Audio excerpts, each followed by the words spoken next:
哎呀，對唔住啊，踩親你條尾。一間公司如果將唔同商品按銷售量排列，通常都會出現一條長長嘅尾巴，即係指喺暢銷商品以外銷售量較低嘅貨品。過往呢啲貨品都會被忽略，因為企業界相信80%嘅利潤係嚟自2成嘅暢銷商品。佢哋認為，只要將資源集中投放喺呢2成關鍵嘅商品上邊，就可以花最少嘅精力賺最多嘅錢。正所謂賺頭蝕尾。不過，自從互聯網興起之後，就打破咗呢個80-20嘅法則。互聯網將長尾入面較少人買嘅商品嘅銷售空間大大擴闊咗，客路仲伸延至世界每個角落。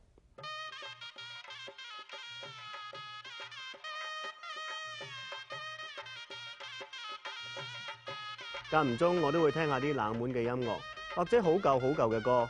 但係呢類嘅音樂啊，一般好難喺唱片鋪揾得到㗎啦。同樣，一般嘅書店都唔買冷門嘅書，因為少人買又壓訂。相反，互聯網就冇儲存空間嘅限制啦。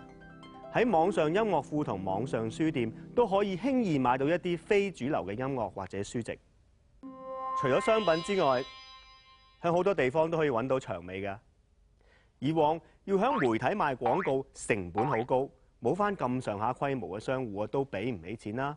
不過響互聯網賣廣告門檻就低好多啦，就算小商戶都負擔得起，仲有大把網站俾佢哋揀。而對網站嚟講，雖然每個廣告收費唔係咁高，但係勝在山大斬埋有柴啊嘛。美國總統奧巴馬都識得運用長尾嘅威力㗎。佢喺08年總統選舉嗰陣，有超過80%嘅競選經費都係嚟自網上嘅小額捐獻㗎。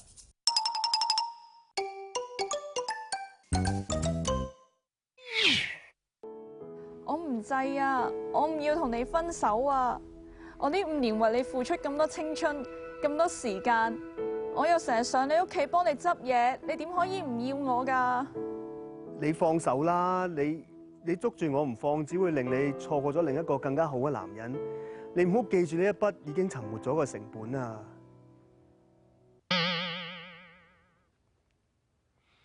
以上嘅對白係咪好熟口熟面呢？覺得個男人好絕情，但係佢講得都好有道理㗎噃。經濟學唔單止同錢有關，其實仲幫我哋日常生活做決定。人係要向前望嘅。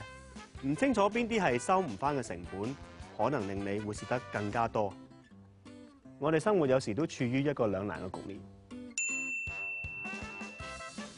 例如，你用咗200幾蚊買3張飛，睇呢一套叫《現代小紅帽》嘅電影，諗住一家大細去睇3D 卡通片啦，點知睇咗10分鐘，哇！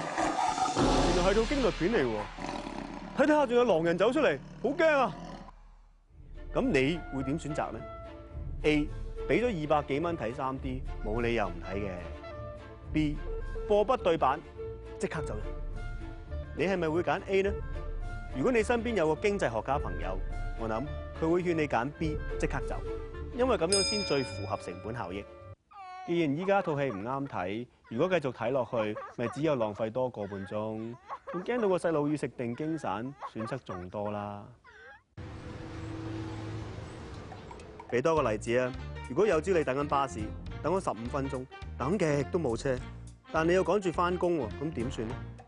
喺呢個時候，你應該忘記等咗嗰15分鐘，因為呢啲都係沉沒咗嘅成本。你反而應該諗，下一班車如果唔喺5分鐘內趕到，自己有咩後果呢？千祈唔好諗我等咗15分鐘，冇理由唔等落去㗎。如果唔係啊，損失重大，一陣連搭的士都會遲到啊！經濟學真係同生活息息相關，記住啦。一旦情人要同你分手，千祈唔好諗你為佢付出過幾多。如果唔係，你只會損失更多。